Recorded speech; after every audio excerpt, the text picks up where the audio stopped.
오늘 제목은 하나님의 실존을 인정하는 자라는 제목으로 함께 은혜를 나누기를 바랍니다. 세상에는 크게 두 종류의 사람들로 구분됩니다. 여러 인종이 있고 다양한 그런 민족들이 있습니다만 성경적으로 보면 크게 두 부류로밖에 나뉘어지지 않습니다. 그것은 바로 하나님의 실존을 믿는 사람과 믿지 않는 사람, 이 둘밖에 없어요. 대다수의 사람들은 하나님의 실존을 안 믿죠.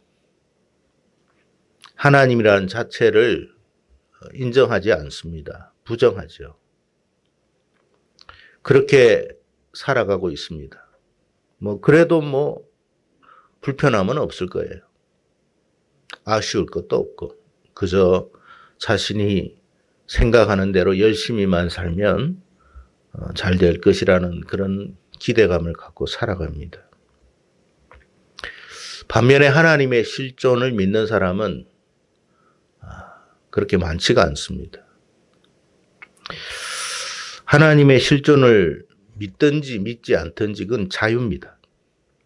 하지만 하나님의 실존을 믿는 사람과 믿지 않는 사람의 삶은 결국 달라질 수밖에 없다라는 것을 성경은 우리에게 말씀해 주고 있습니다. 어떤 차이가 있느냐?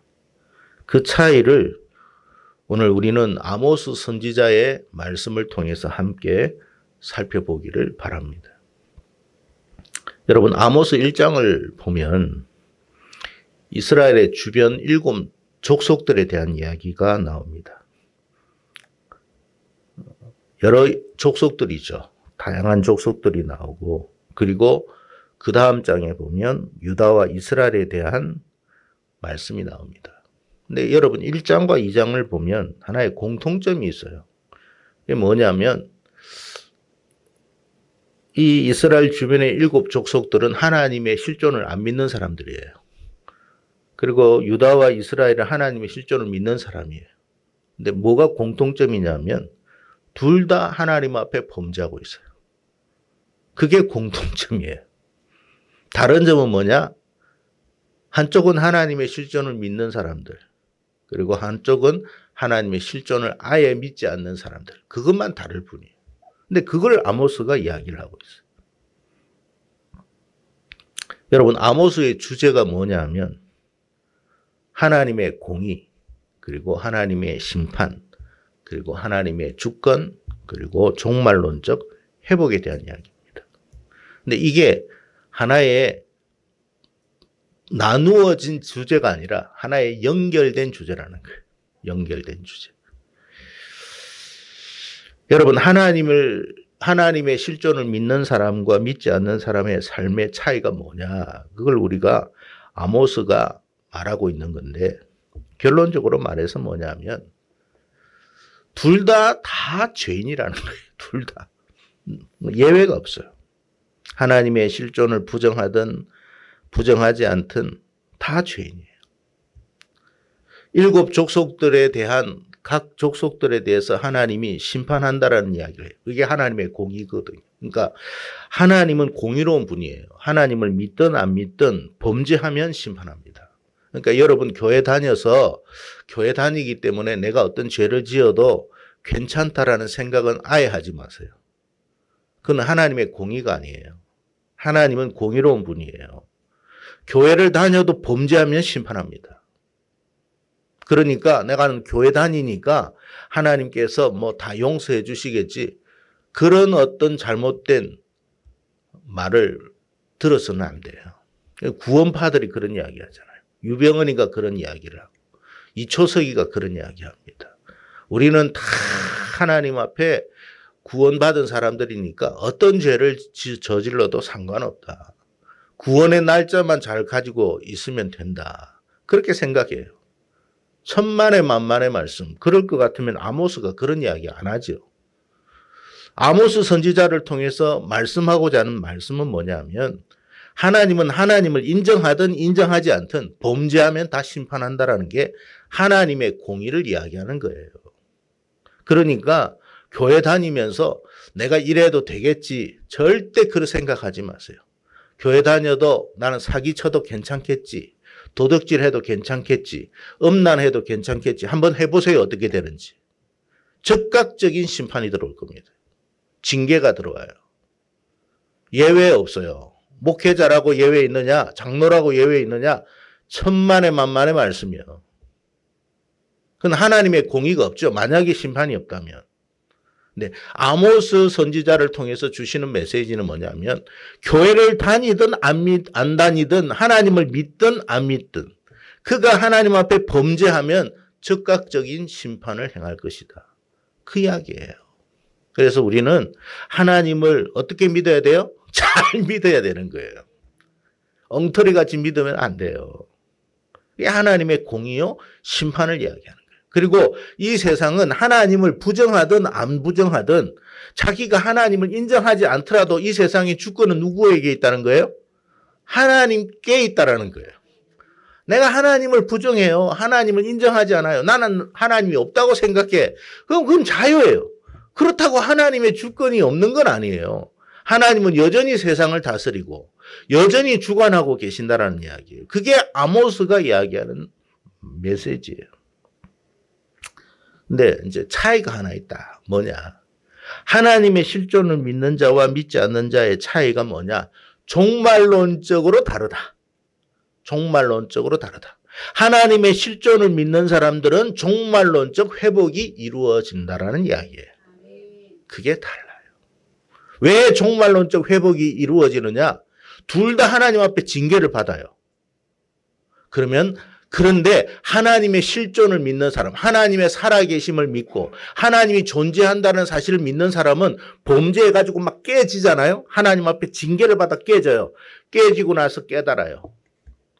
하나님이 살아계시니까 하나님께로 돌아가자. 그 마음이 생기는 거예요. 근데 하나님의 실존을 안 믿는 사람은 그 마음이 있을까요? 없을까요? 깨지고 죽어도 안 돌아와요. 여러분, 정말 여러분 중요한 게 뭐냐면 우리가 지금 교회를 다니고 있느냐 안 있느냐 이것도 중요하지만 이 예배 현장 가운데 내 심령 속에 하나님의 실존을 정말 믿느냐 안 믿느냐가 더 중요해요. 하나님의 실존을 믿는 사람은요, 결국 회복이 됩니다.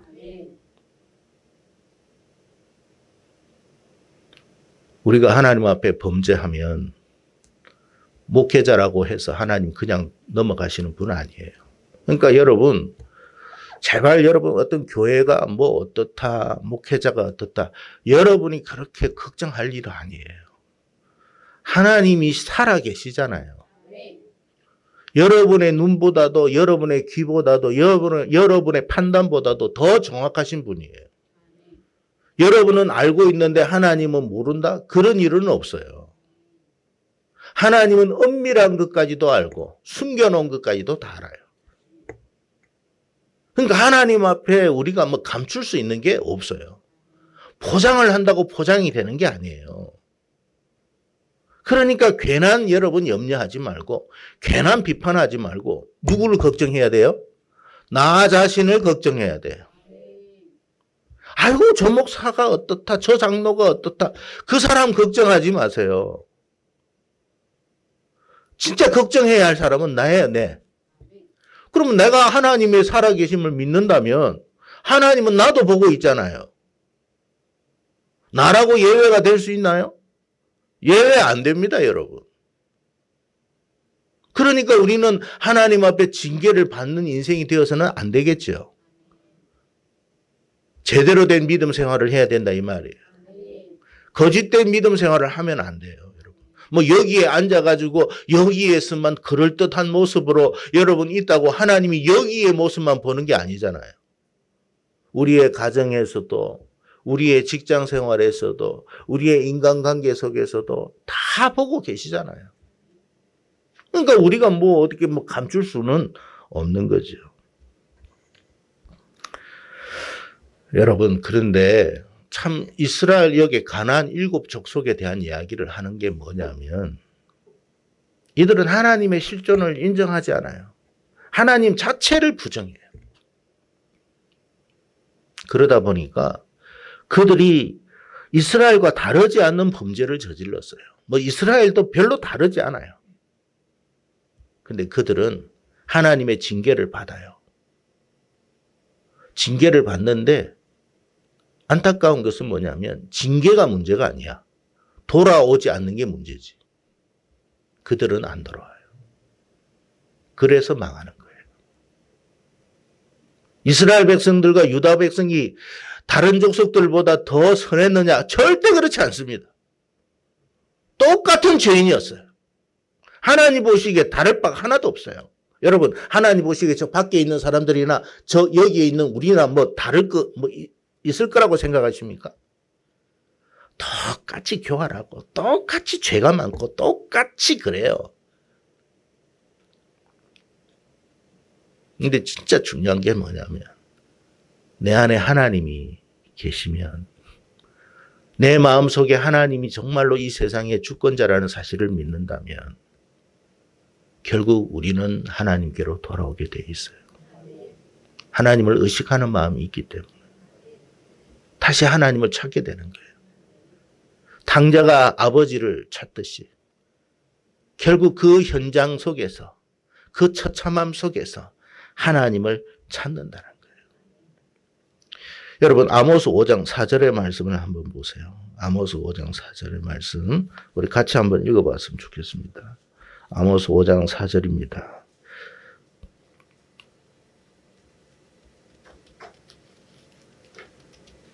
같이 읽습니다. 시작. 여호와께서 이스라엘 족속에게 이와 같이 말씀하시기를 너희는 나를 찾으라 그리하면 살리라.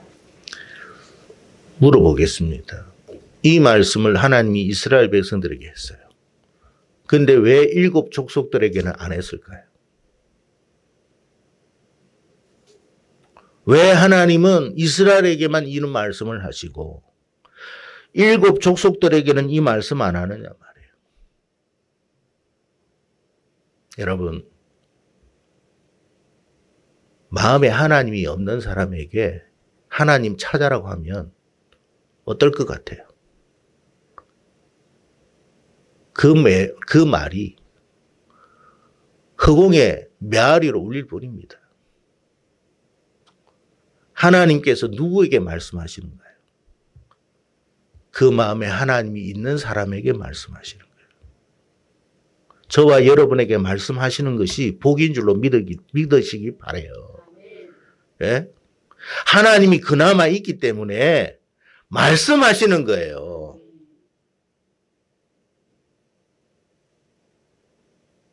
그러니까 말씀하시는 것이 복인 거예요.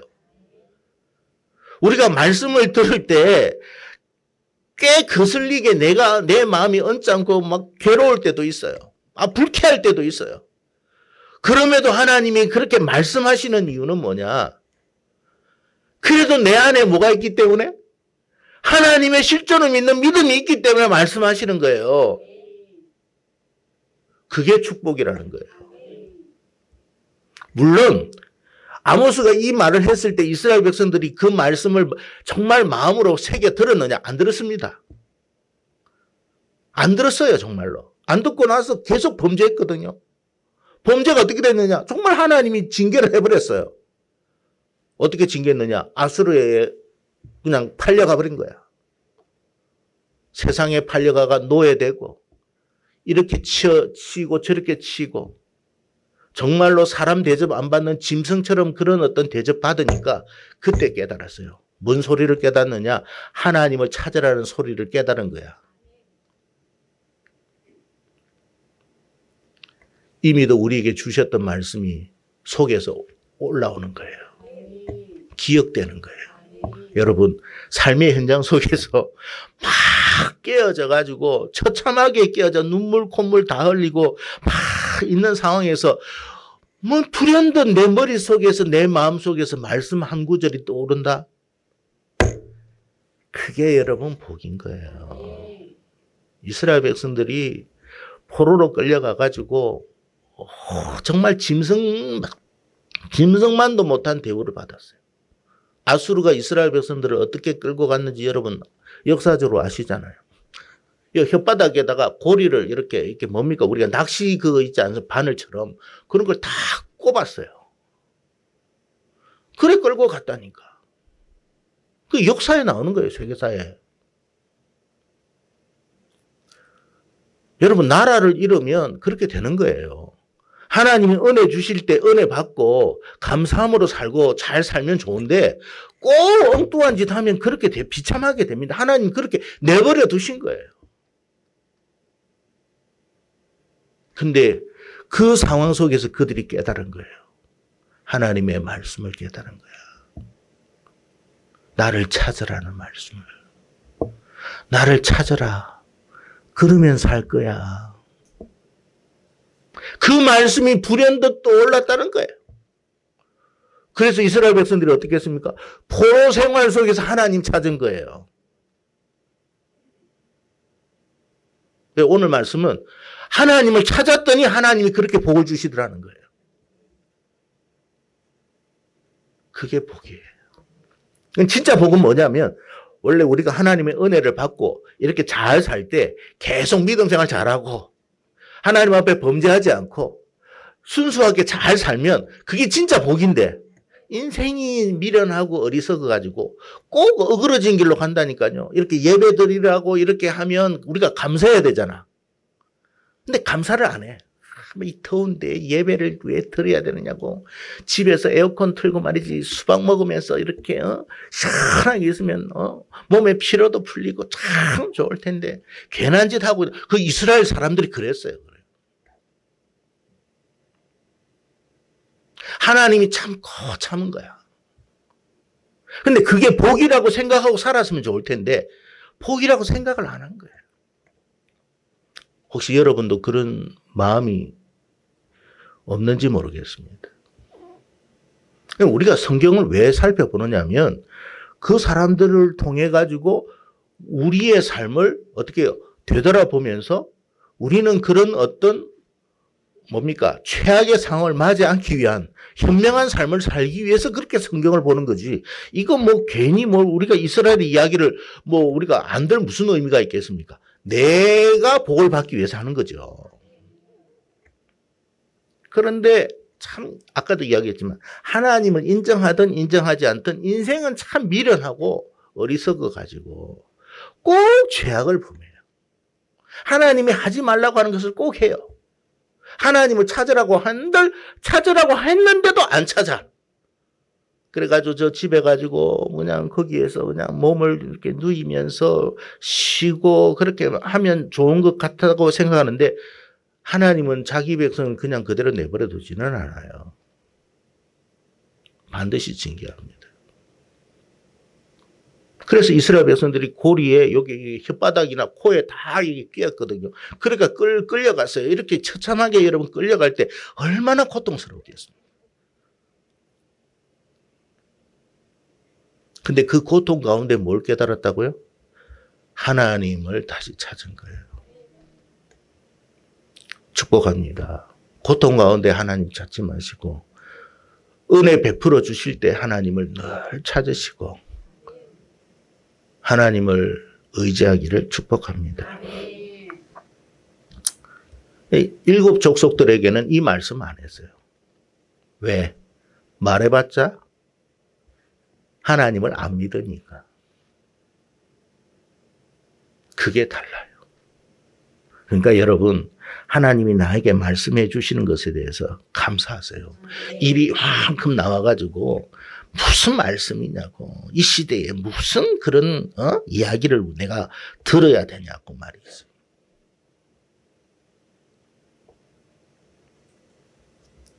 사람은요 자기도 모르는 가운데 최악의 상황을 맞이하게 돼 있어요. 여러분 이번에 태풍 와가지고 농작물에 피해를 받은 사람도 많고 때로는 죽은 사람도 있고 그래요. 태풍 오기 전에 자기가 죽을 거라는 생각을 한 사람이 있었을까요? 자기 농작물에 그런 피해가 있을 거라는 생각을 한 사람이 과연 있을까요? 나는 예외겠지라고 생각하지. 태풍 인지는 앞으로 언제 어떻게 올지. 요즘 태풍은 완전히 그냥 이제는 방향도 없더만. 제가 그걸 보면서 이제는 예측 불가능한 시대가 되었구나. 우리가 그걸 보면서 깨달아야 돼요. 그래, 하나님께서 이 방향을 이렇게 갔다 이렇게 갔다 할 때 제가 하나님 앞에 기도 많이 했어요. 솔직히 하나님 우리나라에 좀 피해가 없도록 일본과 동해 사이로 싹 빠져나갔으면 좋겠습니다. 사실 그래 기도했거든요. 근데 뭐 그 기도는 응답이 되지는 않았지만 그래도 크게 피해받지 않고 나갔어요. 제가 말씀드리고자 하는 건 뭐냐면 예측 불가능하다는 거예요. 과거에는 태풍의 경로가 어느 정도 예측이 가능했어요. 이제는 예측 안 돼요. 왜요? 사람들이 자꾸 완악해지니까.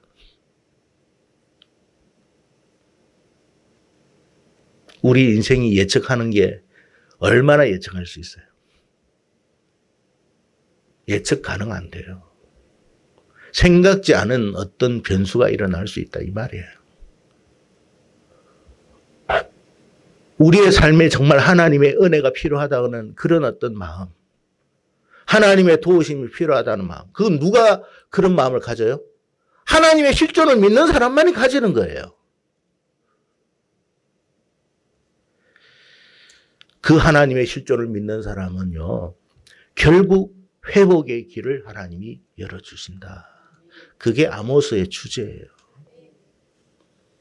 그러니까 하나님께 택함을 받았느냐 안 받았느냐, 하나님께 택함을 받은 사람이냐 안 받은 사람의 차이가 뭐냐, 그가 뭐 다른 사람보다 좀 더 선하냐 안 선하냐, 지식이 있냐 없냐, 배경이 있냐 없냐, 그거 안 따지고 뭘 따진다고요? 그 마음에 하나님이 있느냐만.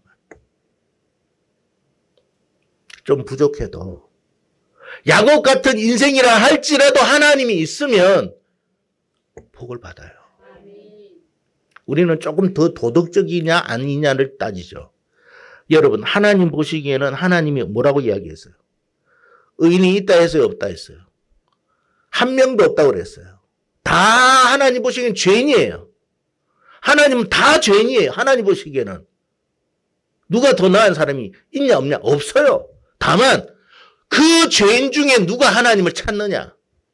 누가 하나님을 바라보느냐? 누가 하나님께로 나오느냐? 비록 범죄했지만 하나님의 은혜를 알고 하나님의 긍휼하심을 알고 하나님의 자비하심을 알고 하나님께 나오는 사람들은 하나님이 용서해 주시고 회복시켜 주실 것이다. 그 말이에요. 여러분, 여러분의 마음에 하나님의 실존을 믿는 믿음이 있기를 정말로 축복합니다. 우리가 성경을 다 몰라요. 그래도 하나는 가지고 있어야 돼요. 그래도 하나님은 살아계셔. 하나님이 이 세상의 주권자야. 그거 하나는 가지고 있어야 돼요. 그러면 그 하나님이 우리를 간섭하시는 거예요.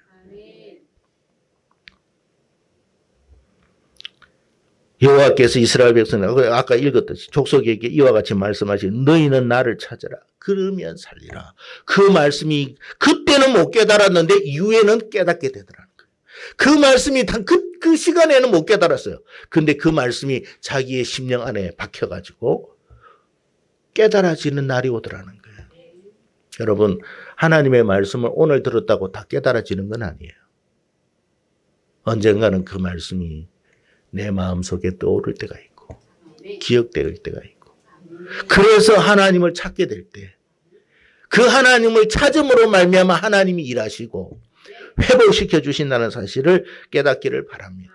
그래서 성경에서는요, 누가 정말 미련하고 어리석은 인생이냐, 거기에 대한 이야기를 했어요. 그러니까 하나님은 죄인이냐 아니냐를 찾는 게 아니라 그 속에서도 죄인 중에서 어리석고 미련한 인생이 있어. 누구냐? 시편 14편 1절에 보니까 어리석은 자는 그의 마음에 이르기를 하나님이 없다 하는도다. 그들은 부패하고 그 행실이 가증하니 선을 행하는 자가 없도다. 하나님이 보실 때 어리석은 인생은 뭐냐? 여러분 무슨 뭐 공부를 많이 해가지고 서울대학을 나왔니 하버드를 나왔니 그걸 보는 게 아니에요. 하버드를 나와도 그 마음에 하나님이 없는 인생이 있어요. 그게 진짜 어리석은 인생이에요. 시편 4절에 보니까 악인은 그의 교만한 얼굴로 말하기를 여호와께서 이를 감찰하지 아니하신다 하며 그의 모든 사상에 생각 속에 하나님이 없다 하나이다. 그게 악인이에요. 하나님이 보실 때 악인은 누가 더 죄를 지었느냐가 아니라 하나님이 없는 인생이 악인이야. 왜? 그 인생은 하나님께로 돌아올 일이 없으니까. 하나님이 손을 내밀잖아요. 누구에게? 죄인에게 손을 내밀잖아요. 저와 여러분에게 손을 내밀잖아요. 우리는 죄인이지만 하나님의 손을 잡았잖아요.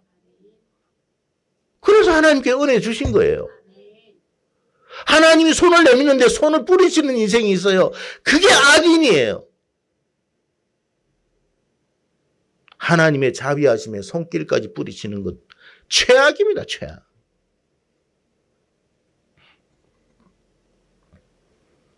그러니까 여러분 우리 마음에 하나님이 있다는 것 자체 그것이 얼마나 은혜와 복인지 몰라요. 가능성이 없는 인생은요 다른 사람이 아니에요. 하나님이 없는 그 마음에 하나님이 없다고 생각하는 사람 그 사람은요 가능성이 없어요. 그러니까 죄가 좀 그 사람이 아주 좀 뭔가 행실이 안 좋아. 근데 그 마음에 그래도 하나님에 대한 의식이 좀 있어. 그 사람은요 나중에 회복돼요. 근데 하나님 자체를 부정해. 그런 점은 없다고 생각해. 그 사람은요 가능성 없어요. 왜? 그 사람도 언젠가는 망할 때가 있을까요 없을까요? 최악의 경우를 경험할 때가 있을까요 없을까요? 있죠. 그때 돌아올까요 안 돌아올까요? 안 돌아온다는 거예요. 그래서 망하는 거예요. 이스라엘 백성들은 그 최악의 상황 속에서 하나님을 찾았다는 거예요. 그게 달라요. 그러니까 여러분 우리는 최악의 상황을 만날 수도 있어요. 그렇지만 내 마음 안에 우리 마음 안에 하나님이 계시면 어떻게 해요? 다시 하나님 찾아요. 최악의 상황 속에서 소망을 가지는 거예요. 최악의 상황 속에서 하나님을 바라보는 게 소망이에요. 최악의 상황 속에서 하나님이 있다고 하니까 그 사람은 망하지 않는 거예요. 하나님을 찾으니까 하나님이 그에게 은혜를 베풀어 주는 거예요. 그래서 시편 기자가 이런 말을 합니다. 시편 103편 8절에 여호와는 긍휼이 많으시고 은혜로우시며 노하기를 더디하시고 인자하심이 풍성하다. 하나님이 어떤 분인가를 아는 사람은요. 하나님이 긍휼이 많다는 걸 알아요. 비록 내가 죄인이라 할지라도 다시 하나님께 나가면 은혜를 구하면 하나님이 그 얼굴 돌리지 않는다는 걸 그는 알아요. 그게 복이에요. 느헤미야 선지자도 말합니다. 느헤미야 9장 31절에 주의 크신 긍휼로 그들을 아주 멸하지 아니하시며 버리지 아니하셨사오니 주는 은혜로우시고 불쌍히 여기시는 하나님이시니이다. 하나님이 어떤 분인가를 아는 거야. 그래서 호세아도 말했죠. 뭐라고요? 우리가 여호와를 알자. 힘써 여호와를 알자. 하나님이 어떤 분인가를 알고 하나님의 실존을 알고 하나님이 어떤 분인가를 아는 사람은 가능성이 있는 사람. 최악의 상황 속에서도 망하지 않는 길이 있는 사람. 그러니까 극단적 선택을 하겠어요 안 하겠어요? 하나님이 없는 사람은 극단적 선택을 할까요 안 할까요? 최악의 상황에 딱 접하다 보면 딱 달라져요. 갈라져요. 하나님의 실존을 믿는 사람은 극단적 선택 안 해요. 왜? 여전히 그래도 그 상황 속에서도 하나님을 바라보니까. 그러니까 하나님의 실존을 그러나 믿지 않는 사람은요. 이게 마지막이구나 하고 그냥 끝내버려요.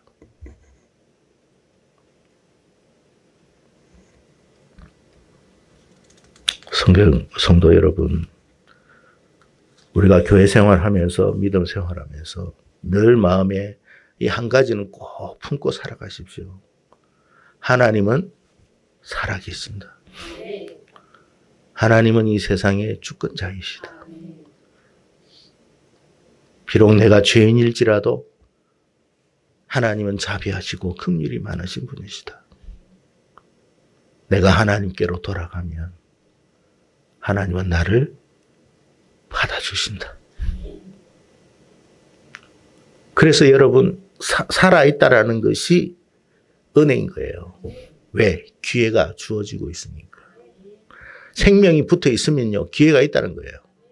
그래서 여러분 그 순간 속에 하나님을 믿는 믿음이 있도록 기도하십시오. 여러분 믿지 않는 가족들 속에 그냥 딴 거 많은 기도하지 말고 별 쓸데없는 소리 하지 마시고 하나님 이 마음에 하나님이 중심에 자리 잡게 해 주십시오.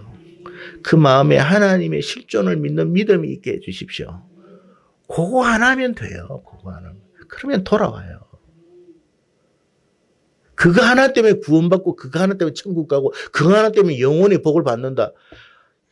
참 하나님이 얼마나 은혜가 많은지. 그러니까 여러분 하나님의 실존을 믿는 믿음이 되시기를 바랍니다. 아모스가 그렇게 여러분 멸망에 대한 이야기를 하다가 오늘 마지막에 여러분 우리가 읽었던 이 부분 이스라엘의 회복. 왜 회복을 줍니까? 하나님의 실존을 믿기 때문에 그런 거예요. 그래서 오늘 11절에서 15절 말씀을 나에게 주신 말씀이라 생각하시고 다시 한번 읽고 마치도록 하겠습니다. 같이 합독하겠습니다. 시작. 그날에 내가 다윗의 무너진 장막을 일으키고 그것들의 틈을 막으며 그 허물어진 것을 일으켜서 옛적과 같이 세우고 그들이 에돔의 남은 자와 내 이름으로 일컫는 만국을 기업으로 얻게 하리라. 이 일을 행하시는 여호와의 말씀이니라. 여호와의 말씀이니라. 보라 날이 이를지라. 그때에 파종하는 자가 곡식 추수하는 자의 뒤를 이으며 포도를 밟는 자가 씨 뿌리는 자의 뒤를 일겨우며 산들은 단 포도주를 흘리며 작은 산들은 녹으리라. 내가 내 백성 이스라엘이 사로잡힌 것을 돌이키리니 그들이 건축하여 거주하며 포도원들을 가꾸고 그 포도주를 마시며 가원들을 만들고 그 열매를 먹으리라. 내가 그들을 그들의 땅에 심으리니 그들이 내가 준 땅에서 다시 뽑히지 아니하리라. 내 하나님 여호와의 말씀. 하나님이 이렇게 회복시켜 주신다고 약속하셨어요.